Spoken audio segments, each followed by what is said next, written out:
ఈరోజు మత్తువర్లారా 2 మూవీకి వచ్చేసాం. అసలు మీరు ఏమీ ఆలోచించకుండా టికెట్స్ బుక్ చేసేసుకోండి. చాలా రోజుల తర్వాత మంచి కామెడీ మూవీ వచ్చింది. జస్ట్ వన్ వర్డ్ మూవీకి చెప్పాలి అంటే సత్య. వన్ మ్యాన్ షో అంతే. Hilarious fun fill first half మొత్తం గ్యాప్ లేకుండా నవ్వుతూనే ఉన్నాం. ప్రీ ఇంటర్వెల్ నుండి ఇంటర్వెల్ వరకు చాలా ఇంట్రెస్టింగ్గా వెళ్తుంది మూవీ. సెకండ్ హాఫ్లో 30 మినిట్స్ స్టోరీ అన్రాప్ చేస్తూ వచ్చాడు. ట్విస్ట్స్ అయితే చాలా బాగున్నాయి.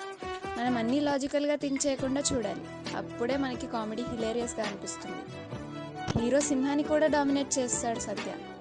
హీరోయిన్ ఫారియాకి కూడా జాతిరత్నాల తర్వాత మంచి రోల్ పడింది. ఓరినా కొడుకు సీరియల్ కూడా వేరే లెవెల్. దాంట్లో కూడా ట్విస్ట్ ఇచ్చారు. విజిల్స్ వేస్తూ చూసాం మేమైతే. డైరెక్టర్ హ్యాపీ బర్త్డే మూవీ తర్వాత న్యాచురల్ కామెడీ కూడా తీయగలను అని ప్రూవ్ చేసుకున్నారు.